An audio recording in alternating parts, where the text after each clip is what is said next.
This is a video on a timing belt on this is a 2003 Tacoma Toyota 3.4 V6, which is the 5VZ-FE motor. And this engine was used from roughly 95 to 2004 in a variety of vehicles, the Tacoma, the 4Runner, and things like that. So I'm assuming you've probably already watched a video on how to change these that are probably very verbose and have a lot of rock and roll music and intros and fancy editing. This is not one of those. This is going to get to a few key points that doing a lot of these I've learned. And so it'll save you a lot of time and heartache if you follow this. So let's just get to the timing. This is assuming you've got a factory belt kit, which comes from the new water pump, the new pulleys, new tensioner, of course the belt, and the engine drive belts. If you buy those two, we did that also. So all of that's included with this, and these actually included the timing camshaft seals, but we're not changing those. This is a 34,000 mile vehicle, and we're only doing this because of the time on it. And so and here we go. So left side, which is, pretend you're sitting in the driver's seat. This is the left side of the engine, even though you're looking at it and it's the right. These always go forward, and you see the timing marks. There's a timing mark there, there's a timing mark there. They line up with up here too, so that's your timing mark there. Let's go down to the crankshaft. The crankshaft has two timing marks. One is this 12 o'clock one right up here, so you can see where the little pink deal is up there, and it lines up to the case of the engine there, up there. So that goes up, and then it has the second one, which is on the 3 o'clock position, and that's just for your belt. So you see the little white, the 3 o'clock position. I'm sorry, I got the camera wrong there. The little dot, and then the belt there. And so you get those in there, and that's how you do it. So if you take apart the engine, you usually want to line these up if your belt's not broken, that is. If your belt's broken, then you'll have to go back and line everything up. But if your belt's not broken, just get it into this position and keep it there, and it'll stay pretty close when you work on it, and it'll save you a lot of grief. Now, once you put it on, you start it down obviously at the bottom there, and just get it through here. Now, this is your tensioner. That's your pin. That's like a grenade pin. Don't pull it. And I haven't even pulled this one yet. I'll pull it for you guys. And so that's the new tensioner. And this is a very hard part to put on. And this is one of the things, the point of contention I want to show you, because the book and most people, they have to pull this whole compressor off, all these brackets off, everything. And it really turns the job into a somewhat pretty difficult job already to a freaking complete nightmare. And so it becomes a pain in the ass when you do that. So we're not going to do that, and we did it without us. That's a new tensioner here. So I'm going to show you that secondary here. So first, when you put the belt on, get these lined up, marks on your cam. This thing stays off. This new tensioner stays off, and I just use, it's a 14 millimeter, and I use this to put it on, because boop, you just put it on real quick whenever you get it all in right position. And so you will always have a hard time holding these on. They'll want to come off at the top. I don't recommend using vice grips, but look how loose I have these. These are just there to just make sure that belt does not just pop off when I'm putting it back on there. So do not think you're going to crank these down, because you will destroy not only the belt, but probably your pulley. These are just barely on there. You see, I can just take them off. So that's not the best tool to use if you're not really good with it. Then you take the ratchet, which is a 17 millimeter, and then you can back load this one towards the battery. Now watch the battery, make sure you got something over the positive, because you can spark it with that. Ask me how I know, it's been done. So you back load that, then you can get all these lined up and then pull it forward, and that will give you your slack. And this will still not forward hard enough to turn the motor, but hard enough to use this cam to get this belt down to where you can get that on there, and everything will usually fall in place pretty easy. So that's kind of the trick to that. And I just have these in place because I've already got it. I haven't even tried to fire it up or anything. This is the first time. I believe I have everything in place, and so make sure you have that belt on the right way. And, you know, I don't know if it really matters if you don't, if all your marks are lined up, but, you know, they say the belts are designed for this position to have that mark here in that 3 o'clock position against that dot, and the left side and the right side, which again are backwards because, you know, we're going this way. So it points towards, these point towards the radiator, and your left is on your right and your right is on your left when you're facing the cars. Just pretend you're in the driver's seat. So that's a big confusing thing to a lot of people. So now the pin is out. Here we go. I'm gonna pull it. I pulled it and it pops up there. So we're up. Make sure you don't smash your condenser, because the radiator comes out for this job, and that's a must. Like I said, watch another video.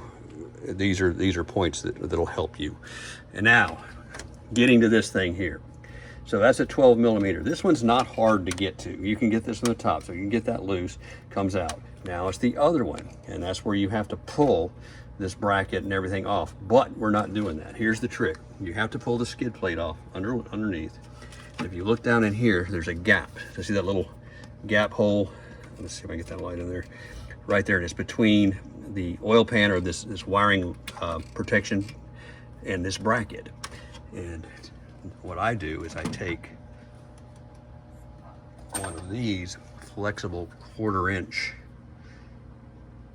drive extensions, and you can't put it on with a socket on it. You have to get it, you know, underneath, shove it through that hole, then come up to top. And once you've got it in there, get it in this position, put the socket on, then snake it around the back of that, and then you can get it into that back bolt, which is not even visible from here. It's back, it's opposite of this one right here. So it's on the other side. And then you put another extension on it. We put a 3/8 on there, and then crank it out. Now these are not very strong, but they're strong enough. And when I first started doing it, I couldn't turn it. I just kind of pop, and finally it broke loose. If you can't get it broken loose with one of these, then you can put a series of 1/4 drive extensions through that hole and a U-joint or a wobbler end of a 1/4 drive from there. But you do it from underneath. We put it on the lift, so you got to get underneath the thing to do that. But it saves you from having to pull all that crap off of there, and you'll thank me when you do it. This is another mode of doing it. Is 1/4 drive. You can use that and put the U-joint on there. Remember, when you put that 1/4 drive up there, it's not going to go through there with any of this stuff on it. You put it up there, you got to have your other hand underneath it, or a helper. Hold that up, then put your U-joint and your 12 millimeter on it, and then underneath it, kind of guide it, stick it in there, and then you'd have to turn it. So you really need one guy on the top, one guy on the bottom when you do it, and that's kind of how we did it. It really kind of took 2 hands to do this, just for that reason. But it saves your time there with having to pull not only the compressor off 4 bolts out of it, all the one on the side of the block and all of that, and all of the headache with that. So it takes about, if I do it, when I'm fine-tuned on this, if I had to do it again, like right now, probably take me 3 minutes to do that bolt. And, you know, after you haven't done it in a while and you go back to it, yeah, you have to rethink it, but that's kind of it. So that's the hard part on these jobs right there, other than getting the harmonic balancer off, which is kind of hard. Usually use a big air impact like an earthquake, or a good Ingersoll Rand or something on there. Or you can do the other trick, and that is this. And you have to be daring to do this. And trust me, we've done this before on one of these. You put good 1/2 inch breaker bar here. You get it loaded just right on there. You put it on the frame there. So that's with the harmonic balancer on it. Once you have that, your harmonic, it'll all be together still at that point. You get it just right there. Put a towel over it in case it pops or wants to shoot there, and then hit the starter. I'm not joking. It'll come loose.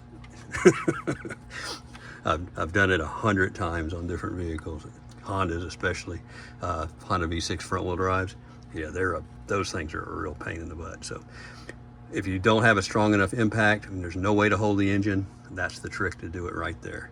You just have to have a good one. That's just a Craftsman. We figure we're not going to break our or Snap-on or Mac or anything like that, but the Craftsman Strong, it's a good one. And an impact socket is 3/4. We use 3/4 on that. It's a 19, but 3/4 is fine. So that does that job. So those are little tricks to the hard parts of these jobs that get you on there. So right now it's in a position to go back together. In fact, I'm going to have my helper do that part tomorrow, because I do always do the critical parts on these kind of jobs. And that's the trick there.